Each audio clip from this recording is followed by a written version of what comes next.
నేను ఎన్నోసార్లు మన గ్రామానికి వచ్చినా చర్చికి వచ్చినా గుడికి వెళ్ళినా ఒకటే చెప్తా, దేవుడు మనకి పరీక్షలు పెడతాడు.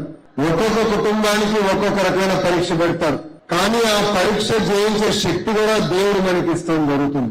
క్రిస్మస్ జరిగినప్పుడు కూడా నేను అందరినీ కోరాను, ఒక్కొక్కరిని మనం ఆదుకోవాలి. మన ఇంటి పక్కన ఉన్నవారిని మనం ఆదుకున్నాం, మన వీధిలో ఉన్నవారిని ఆదుకున్నాం.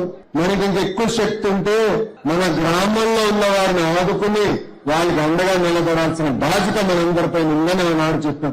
దేవుడు అలానే నాకు అవకాశం ఇచ్చాడు. మీ మందిరం పునర్నిర్మాణంలో నేను కూడా భాగస్వామ్య అవకాశం దేవుడు నాకు కల్పించాడు. శంకుస్థాపనకి నన్ను రమ్మంటే నేను రానని చెప్పిన.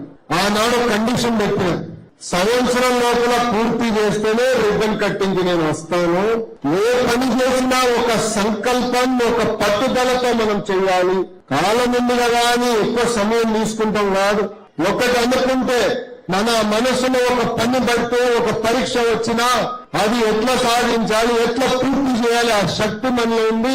చేసి చూపించండి. కరెక్ట్ గా క్యాలెండర్ మారే లోపల రిబ్బన్ కట్టించినని పిలవమని వాళ్ళు కోరటం జరిగింది.